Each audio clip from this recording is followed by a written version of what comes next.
जय हिंद दोस्तों। हमारे चैनल में आपका बहुत बहुत स्वागत है। दोस्तों यहाँ पे बात होगी एक ऐसे स्टॉक्स की जो स्टॉक कई बार न्यूज़ में आ चुका है और कई बार इसकी जो है काफ़ी सारे इसमें एलिगेशंस लगाए गए हैं और फिर भी स्टॉक्स का जो फंडामेंटल्स है वो ख़राब नहीं हुआ। ठीक है दोस्तों, यहाँ पे दोस्तों बात करते हैं मिष्ठान फूड लिमिटेड की। कंपनी के काम के बारे में बात करें तो यहाँ पे पहले कंपनी का बिजनेस देख लेते हैं फ्रेंड्स। तो यहाँ पे कंपनी है, the company is involve in processing manufacturing and exporting various type of rice including wheat वगैरह जो भी है, ये चावल और गेहूँ का प्रोसेसिंग का और मैन्युफैक्चरिंग का वर्क ये कंपनी जो है करते आ रही है काफ़ी समय से। ठीक है फ्रेंड्स, ये स्टॉक जो है दोस्तों, ये स्टॉक अभी तक काफ़ी सारे रिटर्न्स दे चुका है। मैं आपको इसका चार्ट दिखाता हूँ। यहाँ पे आप इसका चार्ट देख सकते हैं। देखिए आप यहाँ पे जो है ये स्टॉक कितना पैसा यहाँ पे आप देख सकते हैं। यहाँ पे 8 रुपये से ये नीचे गिरा है। ये वो एलिगेशंस जो लगाए गए थे इस कंपनी पे, उसकी वजह से इसको डाउनग्रेड कर दिया था कई लोगों ने, तो स्टॉक्स नीचे धड़ाम गिर गया था।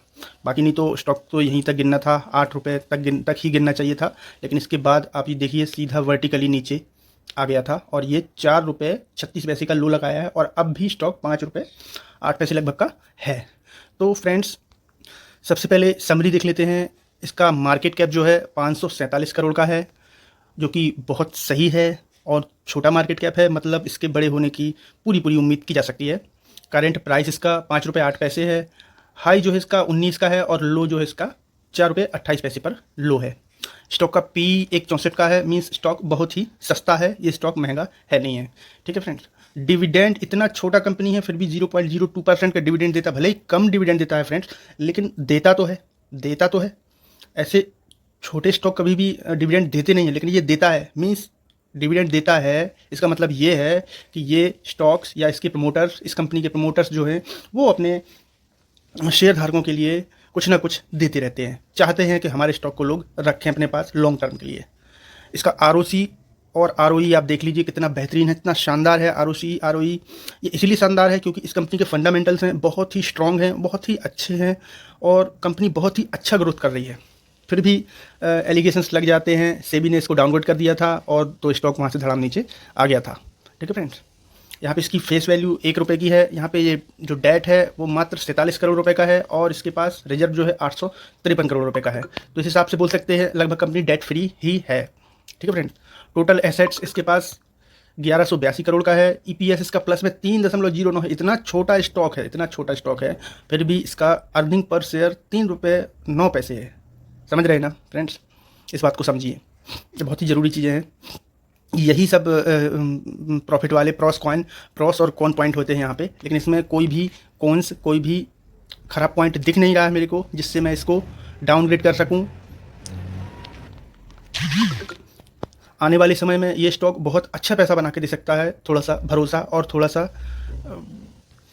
सा पेशेंस चाहिए होगा। ठीक है फ्रेंड्स, इसमें आप देख लीजिए ये समरी में यहाँ पे कोई कमी नहीं दिख रही है। समरी के एक भी पॉइंट में यहाँ पे कोई भी कमी नहीं है स्टॉक में। तो दोस्तों आगे चलते हैं, यहाँ पे फंडामेंटल्स भी चेक कर लेते हैं क्वार्टर्स के फंडामेंटल्स आप यहाँ पे देख सकते हैं कितने शानदार फंडामेंटल्स हैं। आप 2017 से लेके देख सकते हैं यहाँ पे 66, फिर 178 करोड़ की सेल्स, 158 करोड़, 158 का 169, 294, 318, 331, 338, 383, 342, 323, 331, कितना शानदार सेल्स दिया है। क्या रेवेन्यू है इसका आप देख सकते हैं। एक्सपेंसेस भी आप देख सकते हैं, वो भी लगभग ठीक ठाक ही है, मात्र यहाँ पे थोड़ा सा ऊपर गया था, बाकी ठीक ठाक है। ऑपरेटिंग प्रॉफिट देख लेते हैं। ऑपरेटिंग प्रॉफिट अपन यहाँ पे देखते हैं फ्रेंड्स। यहाँ पे देखिए कितना शार्पली तरीके से जो है कंपनी ग्रोथ करती आ रही है, आप देख सकते हैं। अभी का ये 85 है और रिजल्ट आ चुका है 85 करोड़ रुपए का ऑपरेटिंग प्रॉफिट इन्होंने जनरेट किया है। ठीक है फ्रेंड्स, आगे बढ़ते हैं। इनका अदर इनकम से कोई भी प्रॉफिट नहीं है, आप यहाँ पे देख सकते हैं 0 ही दिया हुआ है। नेट प्रॉफिट जहाँ तक देखने की बारी है तो नेट प्रॉफिट भी शानदार है, देखिए फ्रेंड्स। ठीक है फ्रेंड्स, अब साल दर साल देख लेते हैं रिजल्ट, साल दर साल के हिसाब से देख लेते हैं। साल दर साल के हिसाब से आप सेल्स देखिए 5, 3, 121, 258, 491, 650, 1288, 1350, कितना तरीके से जो है ऊपर गया हुआ है इसका रेवेन्यू। एक्सपेंस देखिए आप, ऑपरेटिंग प्रॉफिट देखिए आप, इतना बेहतरीन है। कहीं से कहीं तक इस स्टॉक में कोई कमी मेरे को नज़र नहीं आई, इसीलिए फ्रेंड्स मैंने सोचा आपके साथ इसको शेयर ज़रूर किया जाना चाहिए। ठीक है फ्रेंड्स, अब होता ऐसा है कि जैसे किसी को आप समझते हैं लोग क्या है, किसी को बढ़ते हुए नहीं देख सकते हैं, इसीलिए जलते हैं, इसीलिए कई प्रकार से उसको डाउनग्रेड कर देते हैं। छोटी कंपनी है, आगे बढ़ रही है तो किसी को चुभ रही है। जैसे मैं आपको एक उदाहरण देता हूँ, अभी का अपने ट्रम्प साहब हैं जो अमेरिका के प्रेसिडेंट साहब हैं, जो वो उनका कुछ ठिकाना नहीं रहता है, मूर्खता भरी बातें वो करते हैं। वो जब से प्रेसिडेंट बने हैं, जब से कुछ बोलते हैं, फिर पलट जाते हैं, फिर बोलते हैं, फिर पलट जाते हैं।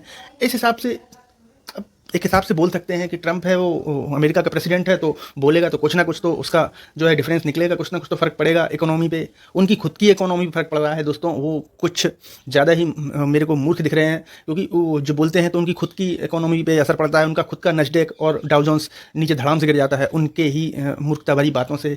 जैसे फ्रेंड्स अभी इंडिया और अपने देश का और पाकिस्तान का जो भी है युद्ध चल रहा था, तो उसमें वो बोल रहे थे कि हमने जो है सीज फायर कराया है। फिर इसके बाद 2-4 दिन बाद बोलने लगे कि हमने पूरी तरह सीज फायर नहीं कराया है, हमारा कोई इसमें मतलब नहीं है। फिर 2-4 दिन बाद ये बोलने लगे कि नहीं, हमारा आधा हाथ है इसमें, पूरा हाथ नहीं है। अरे फालतू ऐसे ऐसे। अब जैसे आज की न्यूज़ है, आज की न्यूज़ क्या है? आज की न्यूज़ है यूरोपियन कंट्रीज़ हैं, जो 27 कंट्रीज़ हैं यूरोपियन, उन पे भाई साहब ट्रंप साहब ने टैरिफ लगा दिया है 50%। मतलब जो भी प्रोडक्ट, जो भी माल इन 27 देशों से अमेरिका के लिए जाएगा, मतलब अमेरिका इंपोर्ट करेगा उनका माल, तो उस पर वो 50% टैरिफ लेंगे। मतलब 1 लाख का माल जाएगा तो वो 1.5 लाख रुपये में बिकेगा, 1.5 लाख रुपये में अमेरिका में बिकेगा। तो अमेरिका की सिटीजन्स को परेशानी है ना, कंपनियों को क्या परेशानी है? कंपनियों का कोई घाटा नहीं है। 1 लाख का उनका माल जा रहा है, 1.5 लाख में बिक रहा है, 50 तुम ले रहे हो, तो आपके सिटीजन्स को प्रॉब्लम है, आपके जो है जनता को दिक्कत हो रही है, महंगाई आप बढ़ा रहे हो अपने देश में। तो इससे यूरोपियन देशों को कोई दिक्कत नहीं है। और अभी ट्रम्प साहब बोले थे इंडिया में, एप्पल वालों को बोले थे कि भाई आप इंडिया से प्लांट हटा लीजिए और हमारे अपने देश में लगाइए। तो भाई प्लांट लगाना कोई 1-2 दिन का काम तो है नहीं। ठीक है, तो ठीक है फ्रेंड्स, 1-2 दिन का काम तो है नहीं प्लांट लगाना। प्लांट और लगा भी लेंगे तो प्लांट, तो आपके अमेरिका में लेबर चार्ज क्या है? 2 लाख रुपये मंथ, 3 लाख रुपये मंथ, 4 लाख रुपये मंथ। यहाँ इंडिया में 20,000 रुपये, 25,000 रुपये महीने। तो यहाँ पे कोई ना आके प्लांट लगाएगा जहाँ पे उसको प्रॉफिट है, आपके यहाँ क्यों लगाएगा? वहाँ पे उनको लेबर ही नहीं मिलेंगे, लेबर मिलेंगे कॉस्टली है, वहाँ लेबर कॉस्ट बहुत महंगी है। यहाँ पे इंडिया में लेबर कॉस्ट सस्ती है, तो यहाँ लगाएगा ना कोई भी प्लांट।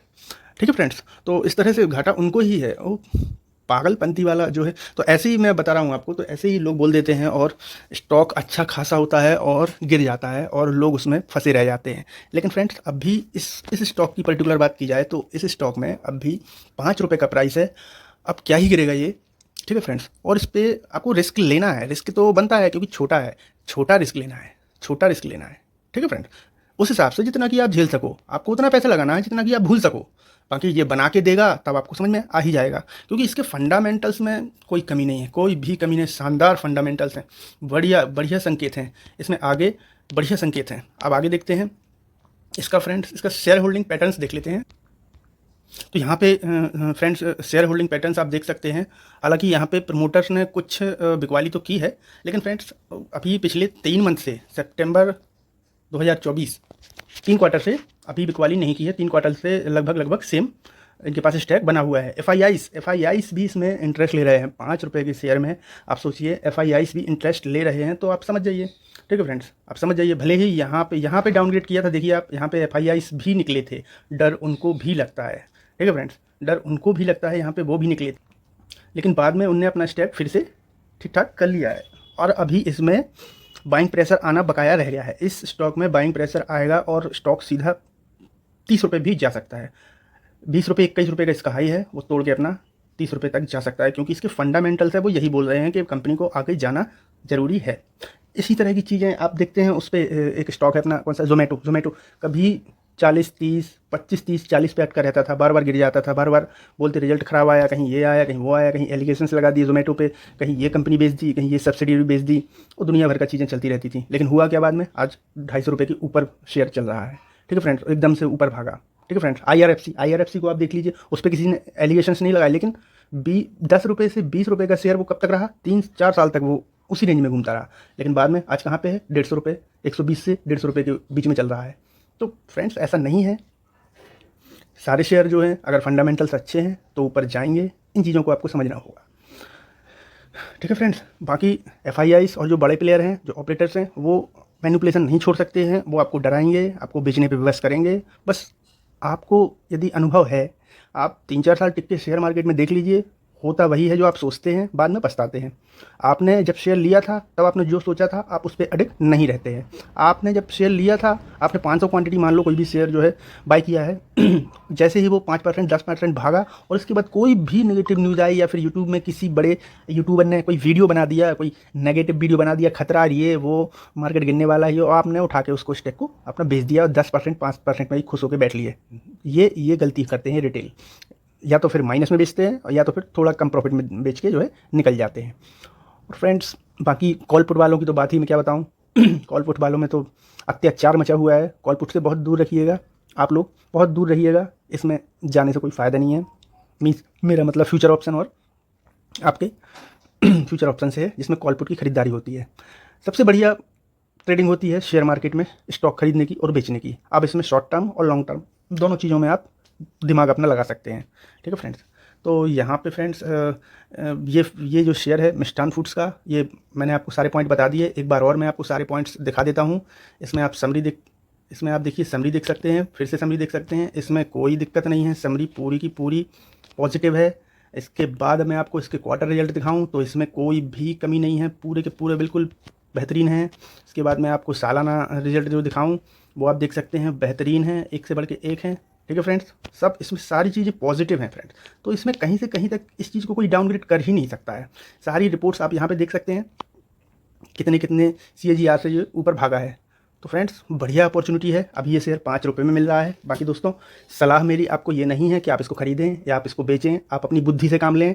आपने जैसे मेरा वीडियो देखा, आप और 2-4 वीडियो 10 वीडियो देखें, आपको समझ आएगी बात तो आप खरीदें, नहीं आएगी तो मत खरीदें। ठीक है फ्रेंड्स, क्योंकि घाटा भी आपका होगा और फ़ायदा भी आपका होगा। इसमें मेरी या मेरे चैनल की कोई भी जिम्मेदारी नहीं रहेगी।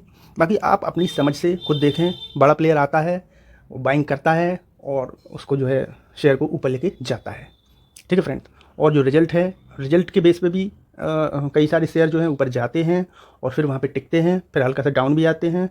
इक्वाली होती है, थोड़ा प्रॉफिट बुकिंग होती है, फिर ऊपर जाता है, फिर प्रॉफिट बुकिंग होती है, फिर ऊपर जाता है। तो फ्रेंड्स, ये सब चीज़ें आपके दिमाग में जो है, इन सब का आपको इमेजिनेशन होना चाहिए कि अभी ये होगा, अभी ये होगा। और एक चीज़ मैं आपको फिर से दोहरा दूं पॉइंट, कि जब आपने कोई भी शेयर खरीदा था, आप ध्यान करिए, जब भी आपने कोई भी शेयर खरीदा था तब आपने क्या सोच के उसको खरीदा था, वो अपनी थिंकिंग है ना, वो आप कॉपी पेन में लिख के रखिए और उस पर अडिग रहिएगा और 1 साल तक कम से कम होल्ड कीजिएगा उसको। जल्दी ही रिटर्न्स बन जाए अच्छी बात है, लेकिन ना बने तो 1 साल तक कम से कम आप उसको होल्ड कीजिएगा, बिना किसी कारण के, बिना किसी दिक्कत के, बिना किसी न्यूज़ के। ठीक है फ्रेंड, बार बार आपने शेयर खरीद लिया, अब आप क्या करोगे, उस शेयर के बारे में न्यूज़ तलाशोगे। नहीं तलाशना है आपको। आपने शेयर खरीदा ना, फंडामेंटल देख के खरीदा है ना, कंपनी बढ़िया काम कर रही है ना, फिर कोई कुछ नहीं कर सकता है। हल्की फुल्की कोई उल्टा सीधा बोल देगा, हल्का फुल्का नीचे आ जाएगा, शेयर फिर से रिकवर कर जाएगा। मत चिंता करिए आप इस चीज़ की। ठीक है फ्रेंड, तो फ्रेंड्स जानकारी कैसी लगी, और ऐसे ही शेयर मैं आपको लाता रहूँगा, इसी प्रकार के शेयर जिसमें कि आपको ज़्यादा पैसा ना लगाना पड़े, क्योंकि मेरे भारत में कई लोग ऐसे हैं कि उनके पास ज़्यादा पैसा नहीं है फिर भी शेयर मार्केट में एंट्री करना चाहते हैं, तो उनके लिए मैं थोड़ा सा लाता रहता हूँ ऐसे एनालिसिस, और लाता भी रहूँगा। बाकी दोस्तों, आपका निर्णय है। ठीक है फ्रेंड्स, आगे चलते हैं। जय हिंद।